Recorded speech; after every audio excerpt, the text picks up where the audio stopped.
Zach is back. It's the Zach Gelb Show on Fox Sports 920 The Jersey.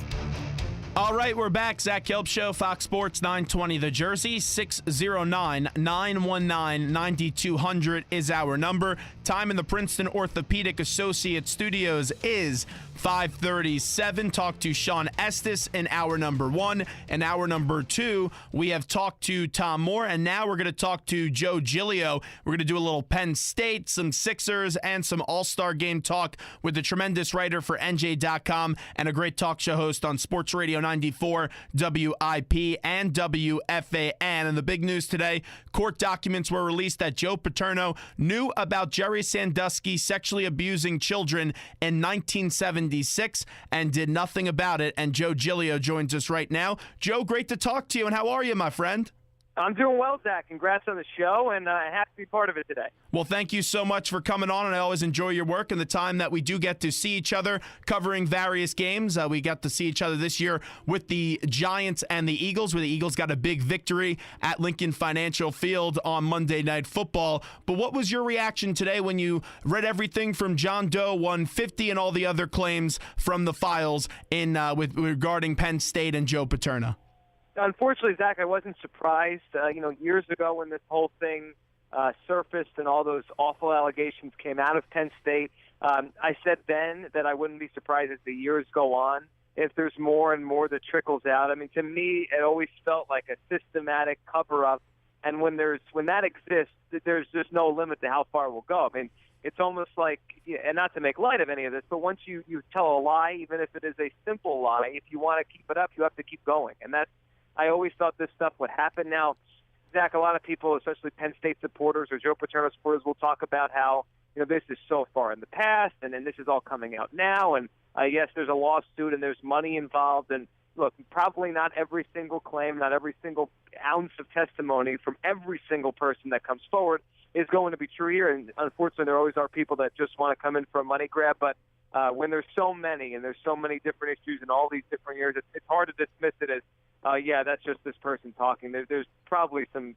significant truth behind all this stuff. And there is, because in 2001, McQuarrie saw it. He went to Paterno. Then in the free report, it talked about Joe Pa knowing about stuff in 1998. And now you hear from John Doe 150 today, who claims that he went to Joe Paterno after an incident in 1976. And Joe Paterno, which is the real sickening thing if true, said he didn't want to hear about it and had to focus on football. And there's still people, like you were saying, that defend Joe Paterno to the fullest. He did nothing wrong. This was all Curley, Spanier, and Schultz and Sandusky, and those people do make me sick that they don't put a certain percentage of blame on Joe Paterno. And I know Joe Paterno did many great things for Penn State, but this will kill his legacy forever. You had the stupid story last week of the 200 petitions going around there trying to get his statue back up. I just don't understand how people can defend Joe Paterno anymore, Joe. It's sickening. It is. I mean, really, I don't get it at all. And I wasn't part of that environment. In fact, I didn't go to a Division I school for college. I mean, I don't understand that kind of environment. But even with that, I don't get it. And, yeah, Zach, I mean, to go back to what you were saying about what we know about 1998, that's really fact at this point, and that came out all those years ago. When that happened, and Joe Paterno, before he passed away, and that all the stories came out about that. The one thing I thought of then, and I think this applies to anyone who does anything wrong, especially when we're dealing with something this wrong, it's the first time you find out about it probably isn't the first time that they did it. So even if we wanted to believe Joe Paterno in 1998, it was hard to, because Jerry Sandusky was running around that campus, with the ability to go anywhere he wanted and do whatever he wanted to do for years before that. And it was hard for me to believe that 1998 was the first time they got word of it. And obviously we find this out that 76, apparently Joe was told, to his face by this kid that something happened. He did nothing about it, basically ignored him. And what always bothered me, Zach, was, 98, people were like, well, he was older. He didn't maybe have all his capacities. He wasn't the same guy. It's ridiculous then, but now you think about it, in 1976, this is the prime of Joe Paterno's coaching career. He has all his mental capacities. Like, even if you want to make the excuses for Joe Pa, if he's told something in 1976, he understood it, and he decided to just do nothing with it. And just wait. I'm sure there's going to be so many excuses because every time a Penn State person that is defending Joe Paterno, you'll just see excuse after excuse. No matter what documents come out or what reports, there's always an excuse. But the reality of the situation, and it's ironic because you look at an institution that's supposed to educate children and is supposed to really go on out there and be a safe place for people to attend. At the end of the day, there was young boys there. And Penn State, those certain officials, Curley, Spanier, and Schultz, Joe Paterno, they put the value of football wins over the importance of child safety, and it's just gross.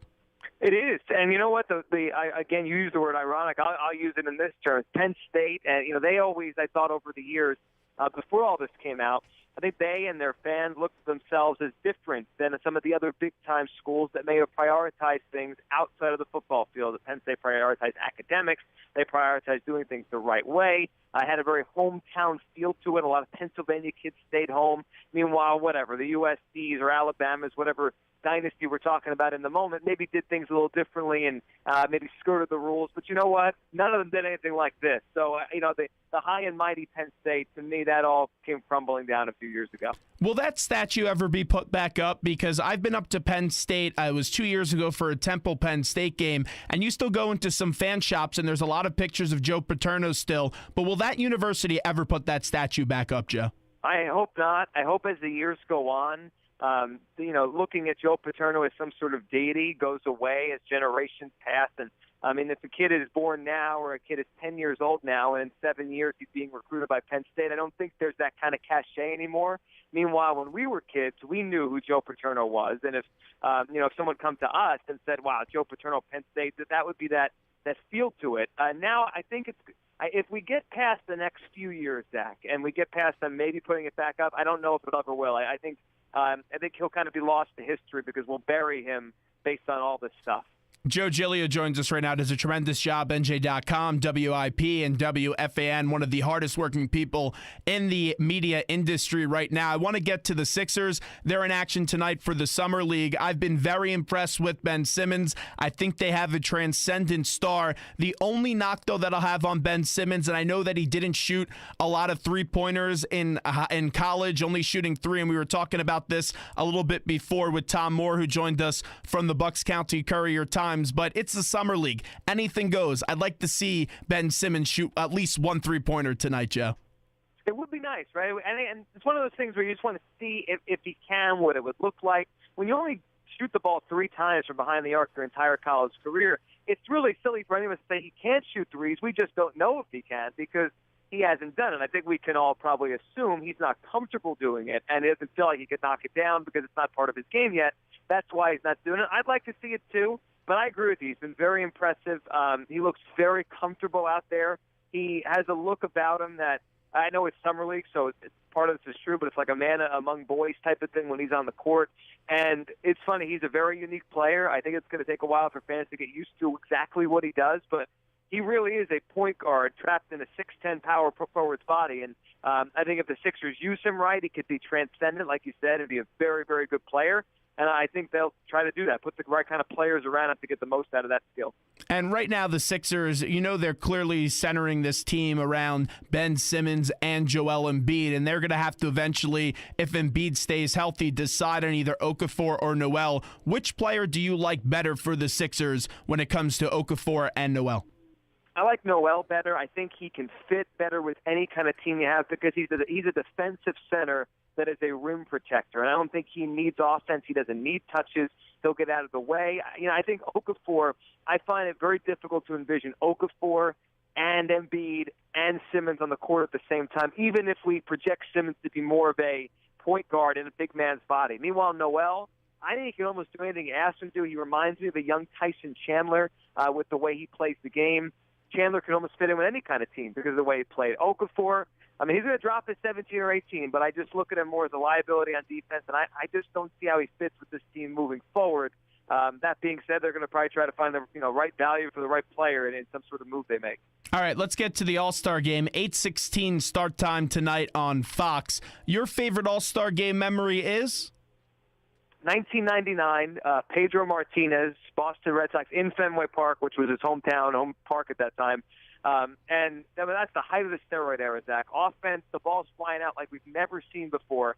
And for those few years there, Pedro Martinez was our Sandy Koufax. For as good as Kershaw is now, Kershaw is amazing, maybe the best since that Pedro. But what Pedro was able to do during the steroid era, I mean, ERAs were over 5 all over the league. He was under 2 for a couple years, and he just dominated the first couple innings there against McGuire and Sosa and Piazza and all these great Hall of Fame type of hitters that were in the NL at that time. And that was pretty cool to watch him, just this little 5'10" guy dominating all these sluggers. I used to love the All-Star Game. I really don't like it anymore, and I think it's a joke how it decides home field advantage in the World Series, especially today when you get a Jose Fernandez going out there and saying if he's throwing to Big Papi tonight, he's giving him some fastballs right down the pipe. But some of my favorite All-Star Game memories, Joe, the Barry Bonds, the home run that was robbed by Torrey Hunter was excellent, and then I was at Citi Field for the All-Star Game there, and the Mariano Rivera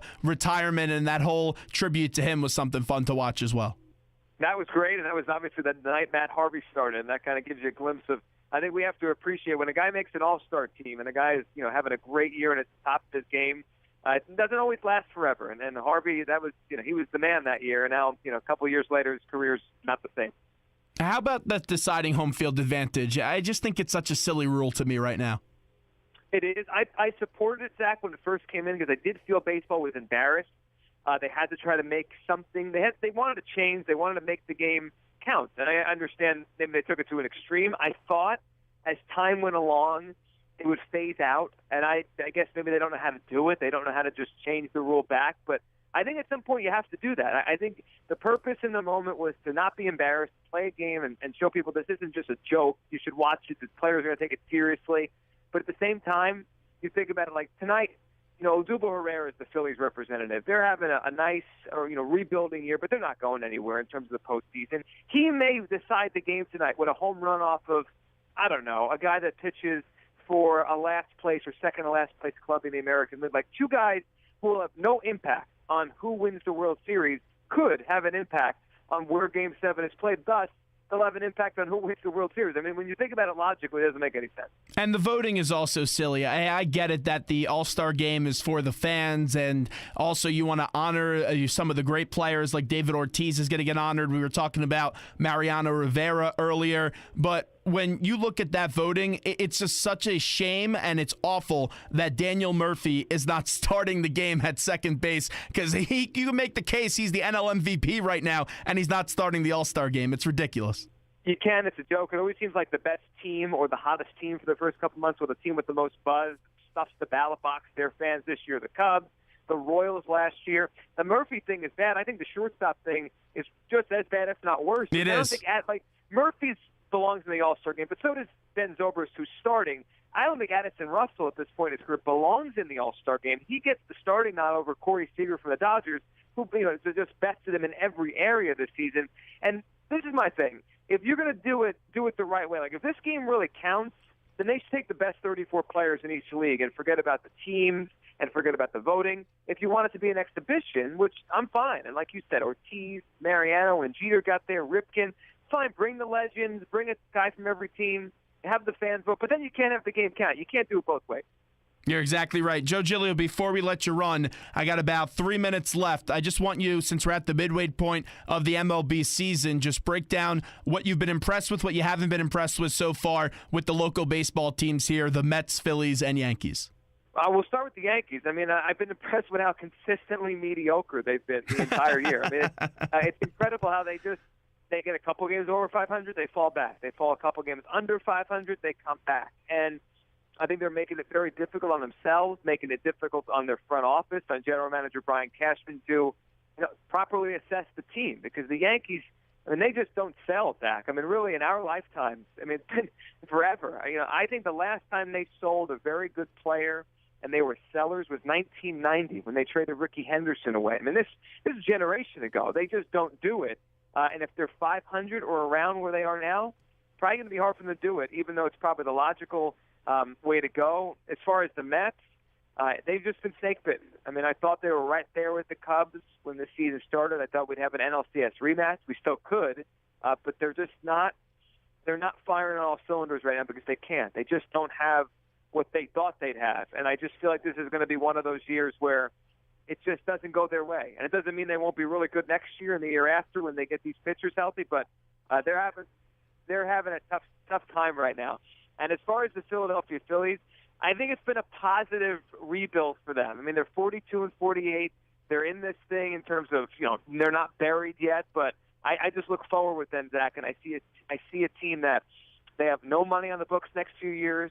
They have a lot of young players that are really interesting, and I think their rebuild is ahead of schedule here. And that pitching is the thing you really got to look at because you have the big three, and then Eflin's starting to come on, and they really need to get Nola going back in the right direction. They do. I think he will. I believe in him. I agree. I think his command has been off, and he's probably a little snake-bitten in terms of getting hit around because he's not used to it. I think he'll be fine, and you're right, Zach. The pitching, if it's there, and like I said, they have no money on the books, they could decide which guys are going to fit long-term in terms of these position players. And if they need a guy or two to add a star or two, they can go out and spend with anyone, really, in free agency with their Comcast money kicking in. So they're almost a bit of a sleeping giant to me. Like the Mets and Nationals are the top of the NL East, but 2 years from now, it wouldn't surprise me if the Phillies are right there again. Well, Joe, this is a whole lot of fun. Thanks so much, and let's do it again real soon, my man. Anytime, Zach.